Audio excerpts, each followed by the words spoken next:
Hey guys, Sean from UGJ here. We're about to start our second ATA road case for our moving heads that we purchased. And what I want to do is show you some parts before we start cutting our wood that we're going to be using, okay? So first and foremost you want to have is a square. If you don't have a square, then your box is not going to come out that perfect. So you want to have a square. If you don't have this essential tool here, you're not doing your job properly. So make sure you have a good square available for your project. Again, we have wood. We have some of it already cut already.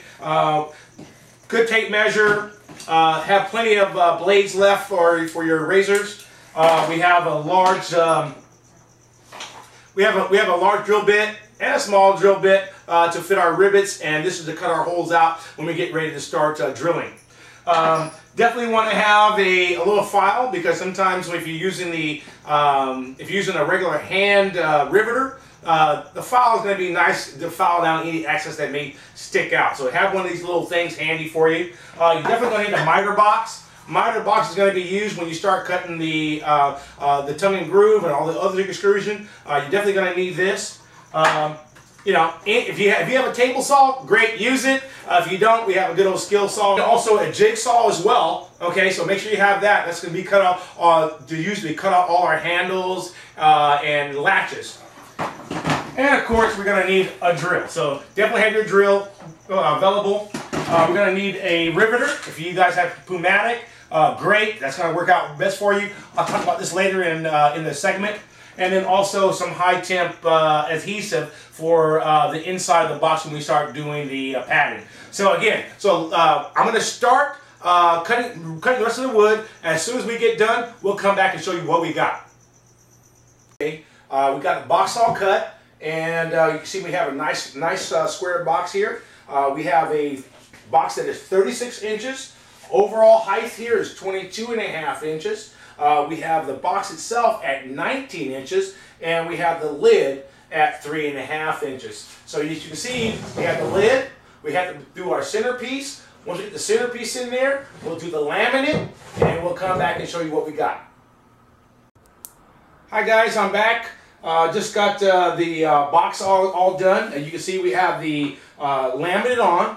And if you can see here, we didn't go all the way to the edge. That's not imperative to do especially on the edge and along the bottom, because our aluminum is going to cover that up. So we don't have to do any kind of excess cutting along the sides.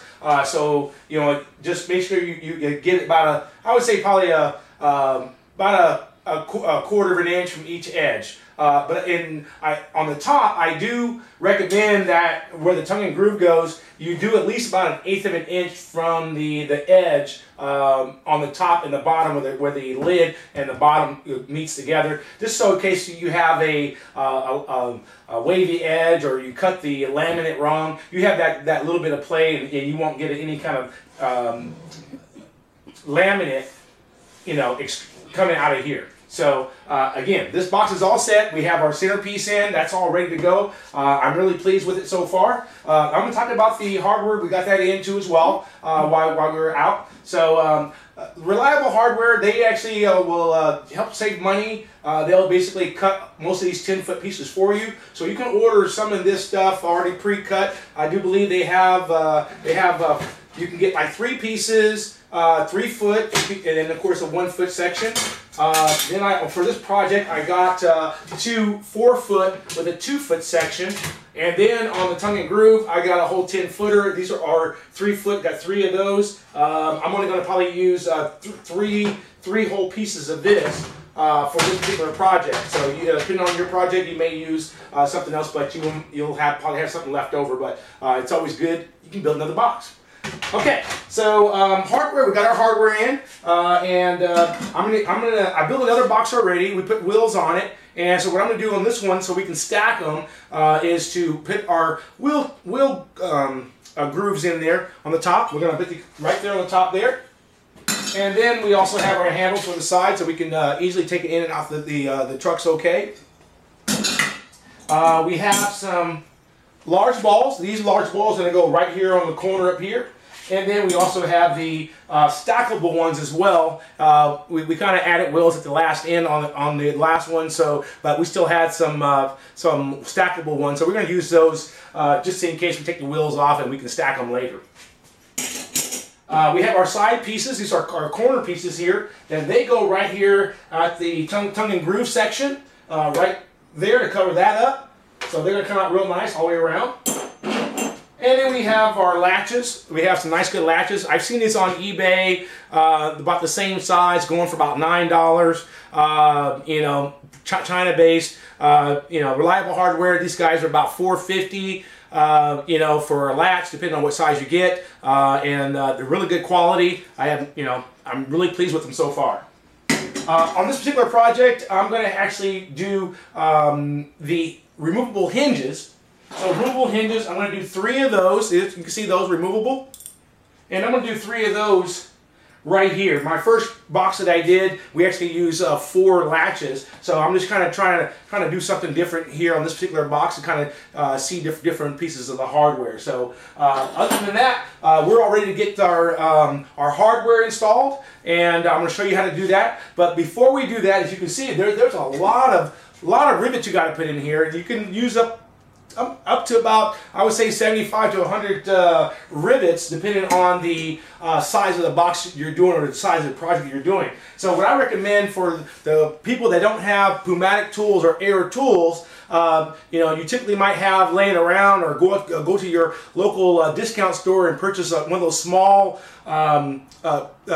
riveters that have the rotating head on it. Those things are great for smaller projects where the rivets are really small.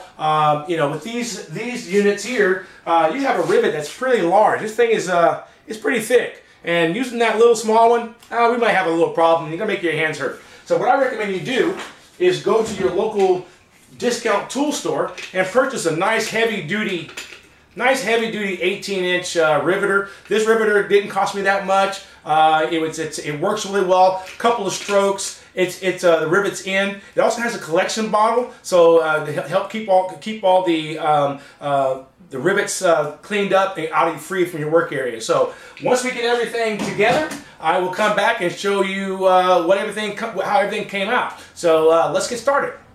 I'm back with a quick update on what we got done so far. As you can see, here's the box. Sorry for the tilt there. There's the box. Starting to look, it looks like a perfect box.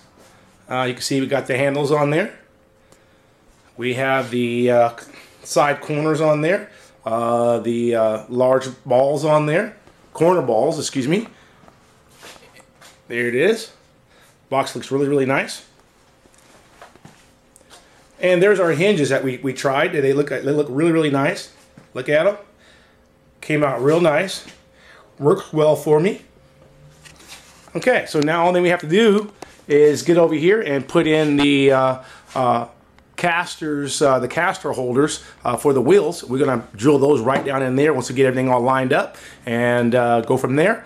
And then we also have our 1/2-inch foam that we're going to put inside. We're going to line the inside with that and do some other stuff on the top. So as soon as I get everything all done, I'll come back and show you what we got. As we're back, we're putting the final touches on the case. We're putting the caster holders on so we can stack each box. So easy on the 18-inch riveter that the wife can do it. Say hello, Kim. Hi. All right, gotcha. So we're getting it all done. Check it out there. How easy it is to do.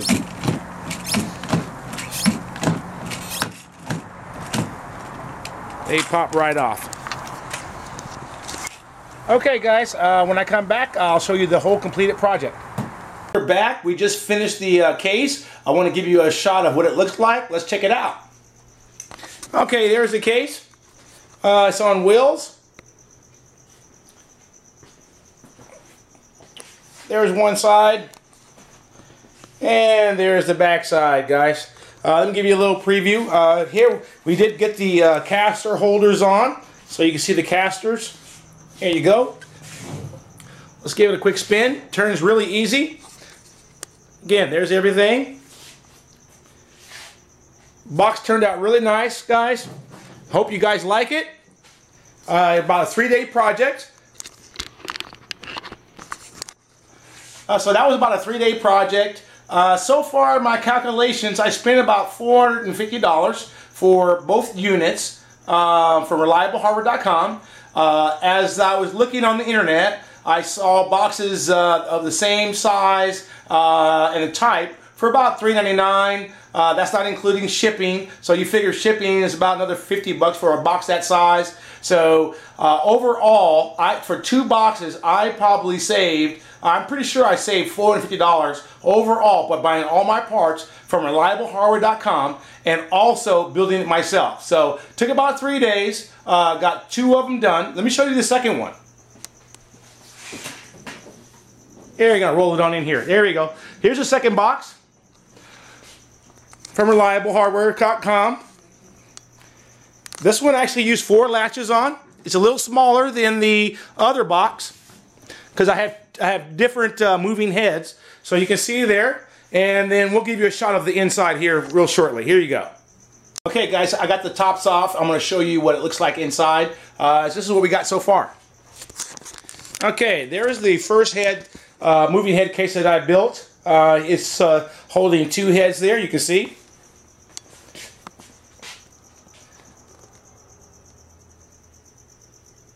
There you go. And this is the last head, moving head box that I built. It's got 2 heads in there. We're actually upgrading those heads right there to some Visi spots, so we needed a little taller for the Visi spot. So there it is right there. Everything looks good. I hope you guys are pleased with it. I am. So again, everything turned out real nice. ReliableHardware.com, they were really nice. They saved me money on hardware, shipping, and overall experience with ReliableHardware.com was 100%. So check them out, ReliableHardware.com, and check out UDJ in the future. Thank you.